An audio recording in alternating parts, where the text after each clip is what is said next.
MTN SME Hub. Link to growth. Link to success. Link to the ultimate resource for business advice and insights.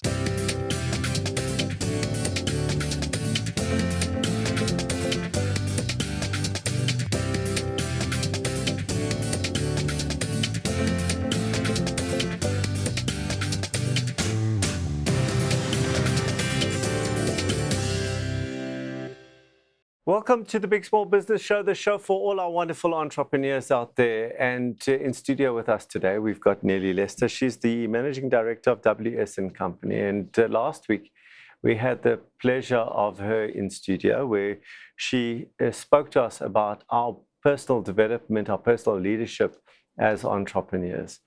And today we're going to, so welcome back to Thank you so much, Allon. Show. And today we're going to talk about emotional intelligence. For effective leadership. Mm-hmm.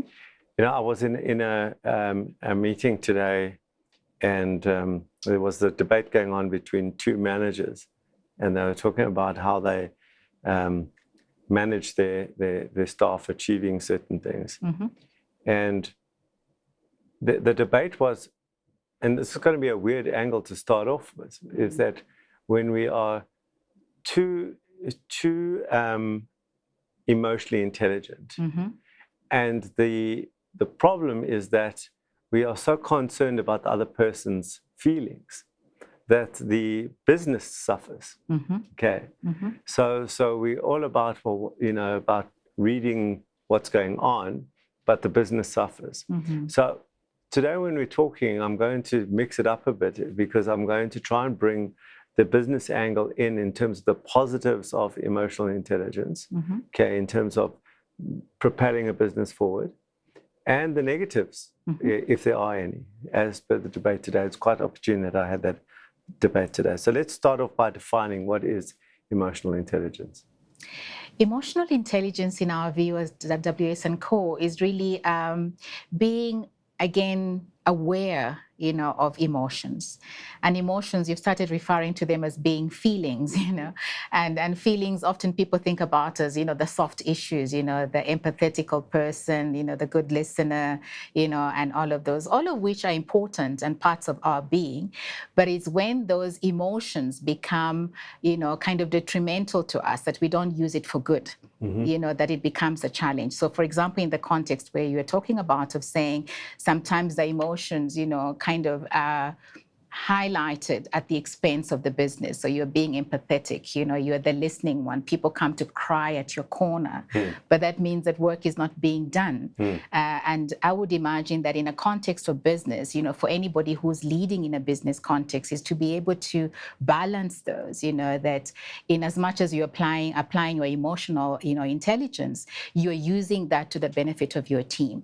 So it helps you to know, is Allon in a good state today? You know, how do I approach Allon in trying to do task X, Y, and Z, and being able to pull people back, because sometimes when people are too involved in their emotions, they're almost forgetting themselves. And I think a leader in the context of a business ought to be able to see those signals and what to do about them. If you're not able to read the signals, then you might not be able to get the best out of your team.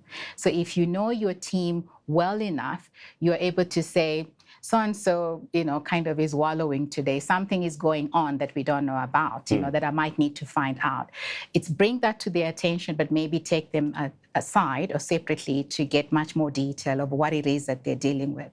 And that, for me, is where emotional intelligence becomes a useful thing to have in a business context. You can read your team better, and you can be able to get the best out of them by helping them, you know, be aware of the emotions that they're currently going through and what can be done to support them in order to do the work that needs to be done. I'm just listening to what you're saying, and the picture is that, for me, is like this bespoke relationship with each one of your team members and saying, where are you at? And then responding or reacting in a certain way, depending on what state I find you in. Mm-hmm, so if you are, as you say, looking like something else is going on, I'll put you aside what's going on, and I might be soft on you today. Whereas I might, you know, if things are going good and you're behind, I might be able to be a little tougher on you. Right. So it's got that bespokeness characteristic to it. But I'm wondering, the state of a team, because the team also is almost an organism in of itself, and the team dynamic also is part of that EQ as well. I would regard the team leader as the one who sets the tone. And previous week we spoke about personal mastery. So what a team leader who is self-aware in 360 degree, all the 7 areas of their lives, would be able to come into or show up at work with that kind of awareness. And they understand that each member of their team probably has got the same kinds of issues, they're dealing with in different areas of their lives. So what we do advise our clients is to do all that you can to understand your team and understand them well. Some people do it even before hiring, in the hiring stages. Others, you already have a team. So make time to understand your team members, what values are governing them, what values are driving them, what are they good at, what are they weak at, where can they be at their best, how can they be at their best, and how do you support them in delivering at their best. So let's say somebody is a morning person. I would give that person, morning tasks to do because their mind is sharp and ready. If somebody, let's say I figure out, their energies pick up towards the day, then that's the person that, does kind of the finishing end because their energies are higher then.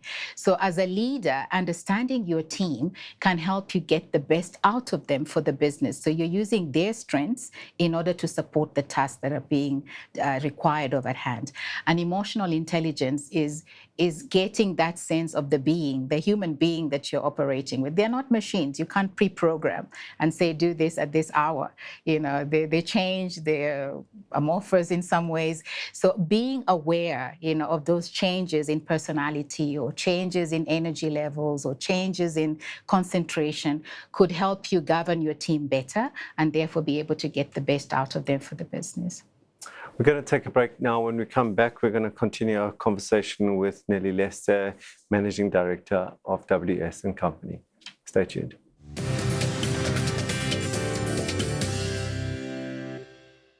MTN SME Hub, link to business success.